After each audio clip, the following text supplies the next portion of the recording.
Cricket इतिहास में इतने शानदार और इतने जबरदस्त मैच हुए हैं कि चाहते या ना चाहते हुए कोई ना कोई मैच ऐसा होता ही है जिसको भुला दिया जाता है, जिसके बारे में दुनिया याद नहीं रखती है। तो आज इस वीडियो को एंड तक देखिएगा, क्योंकि आज की वीडियो में 2009 में खेले गए एक ऐसे ही मैच की कहानी मैं आपके बीच लेके आया हूं जिसको दुनिया ने भुला तो दिया, लेकिन उस मैच को भुलाना नहीं चाहिए था।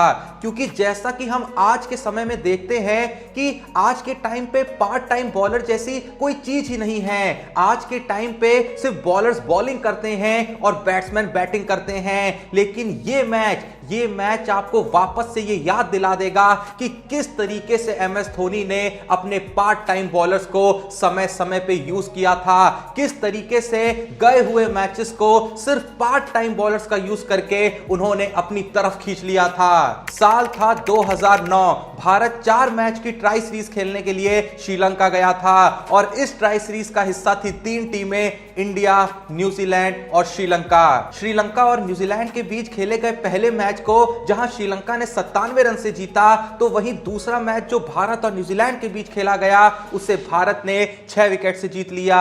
तीसरा मैच जो खेला गया था भारत और श्रीलंका के बीच, उसमें श्रीलंका ने भारत को 139 रन के बड़े अंतर से हरा दिया। लेकिन फाइनल में फिर भी जो 2 टीमें पहुंची वो थी भारत और श्रीलंका। फाइनल मैच शुरू होता है और भारत की तरफ से टॉस के लिए आते हैं महेंद्र सिंह धोनी। धोनी इस निर्णायक मुकाबले में टॉस जीत के पहले बल्लेबाजी का फैसला करते हैं, लेकिन यहां पे मैं आपको बता दूं कि इस मैच में इंडिया के पास ना सहवाग होते हैं ना गौतम गंभीर होते हैं, और इसी वजह से इंडिया की तरफ से जो ओपनिंग जोड़ी आती है वो आती है राहुल द्रविड़ और सचिन तेंदुलकर की। ये दोनों ही विंटेज प्लेयर भारत को एक अच्छी शुरुआत देते हैं, क्योंकि जहां एक तरफ से राहुल द्रविड़ इनिंग को संभालने का काम कर रहे होते हैं, तो दूसरी तरफ सचिन तेंदुलकर स्कोर को तेजी से बढ़ाने का।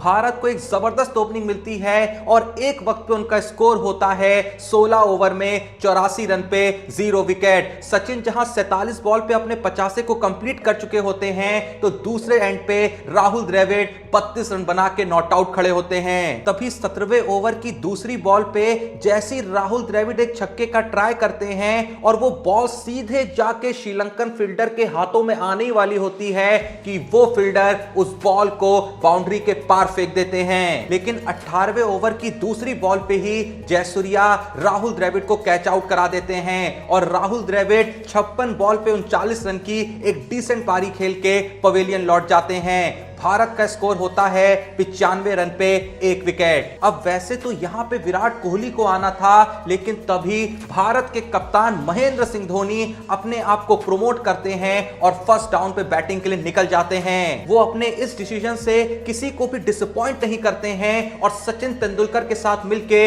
तेजी से स्कोर बोर्ड को आगे बढ़ाने लगते हैं। 33वें ओवर की 5वीं बॉल पे सचिन अपने शतक को पूरा करते हैं, जो उनके करियर का 44वां ओडीआई शतक होता है। भारत का स्कोर होता है 183 रन पे 1 विकेट और उसके जस्ट बाद एमएस धोनी भी एक शानदार बाउंड्री मार अपनी हाफ सेंचुरी को कंप्लीट कर लेते हैं। लेकिन 37वें ओवर की तीसरी बॉल पे धोनी एक और छक्का मारने के प्रयास में कैच आउट हो जाते हैं और भारत का स्कोर होता है 205 रन पे 2 विकेट। और अब पिच पे एंट्री होती है सिक्सर किंग युवराज सिंह की। अब जिस ओवर में एमएस धोनी वापस लौटे थे, उसी ओवर में सचिन तेंदुलकर भी पवेलियन जाते जाते बच जाते हैं जब श्रीलंका वाले उनका एक आसान सा रन आउट छोड़ देते हैं। अब आखिरी के कुछ ही ओवर बचे होते हैं और भारत को ट्राई करना होता है एक बड़े स्कोर तक पहुंचने का। युवराज और सचिन यहां पे एक रौद्र रूप धारण करते हैं और एक के बाद एक चौके छक्कों की बरसात करने लगते हैं। सचिन भी यहां पे अपनी क्लास का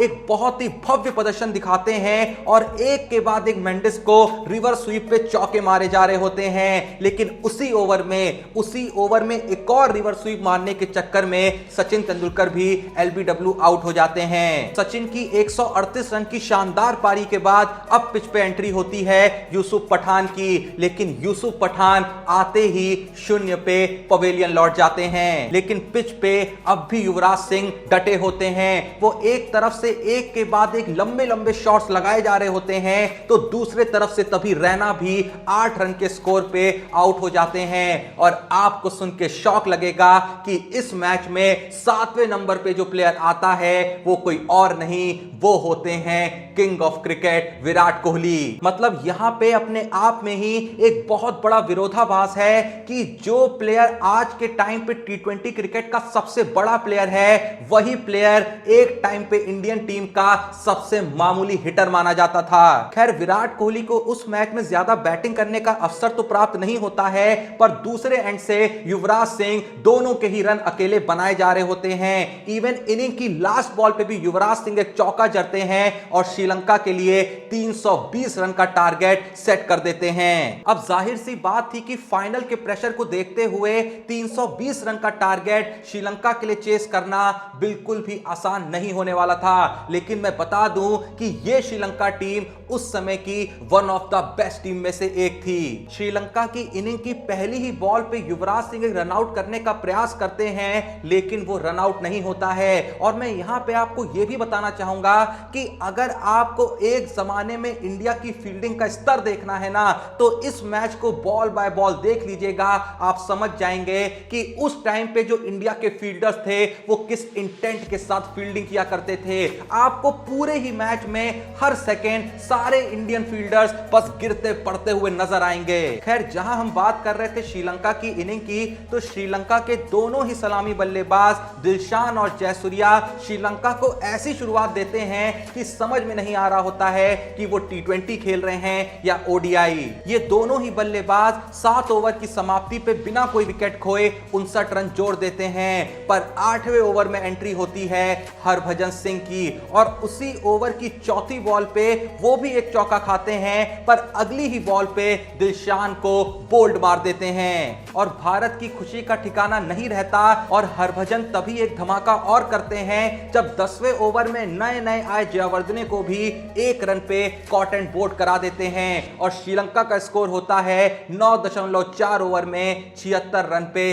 2 विकेट। उसके अगले ओवर में ही कप्तान धोनी यूसुफ पठान को as a part time bowler introduce करते हैं, और वो भी दूसरी ही बॉल पे जयसूर्या से छक्का भी खा जाते हैं। लेकिन उसी ओवर की आखिरी बॉल पे यूसुफ पठान नेहरा के हाथों जयसूर्या को कैच आउट करा देते हैं। अब जहां संगकारा पिच पे ऑलरेडी खड़े होते हैं, तो श्रीलंका जो होती है वो बॉलर तुषारा को प्रमोट करती है कि जाके बाउंड्री लगाओ। और तुषारा कुछ ऐसा ही कर रहे होते हैं। वो संगकारा के साथ मिलके एक के बाद एक चौके लगाए जा रहे होते हैं, पर 14.3 ओवर में ईशांत शर्मा तुषारा को बोल्ड मार देते हैं। श्रीलंका का स्कोर होता है 14.3 ओवर में 108 रन पे 4 विकेट। इसके बाद मैथ्यूज और संगकारा पारी को धीरे धीरे करके आगे ले जा रहे होते हैं, पर तभी धोनी इंट्रोड्यूस करते हैं अपनी एक और चाल को।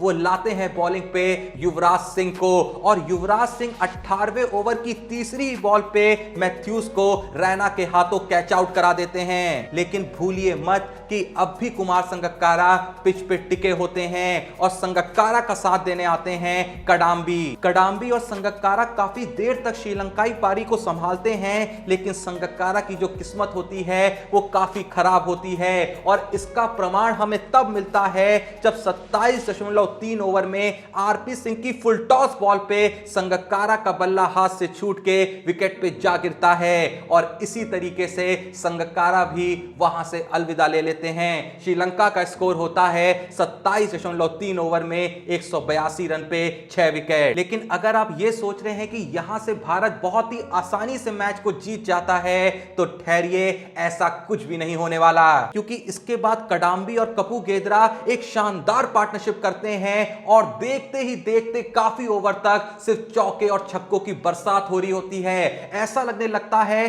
कि वही इंडिया के बॉलर जो एक के बाद एक विकेट झटका रहे थे, अचानक से वो सारे बॉलर्स मानो बेबस हो गए होते हैं। और एक वक्त पे श्रीलंका का स्कोर होता है 36.5 ओवर में 224 रन पे 6 विकेट। यहां से देखो, श्रीलंका को रन रेट का कोई भी इशू नहीं था। वो बहुत ही आराम से टारगेट तक पहुंच सकते थे अगर वो अपने विकेट को बचाएं। देखते ही देखते एक वक्त पे श्रीलंका का स्कोर हो जाता है 42 ओवर में 250 रन। लेकिन तभी महेंद्र सिंह धोनी चलते हैं उस मैच की सबसे बड़ी चाल, जब वो इंट्रोड्यूस करते हैं एक और part time bowler Suresh Raina को।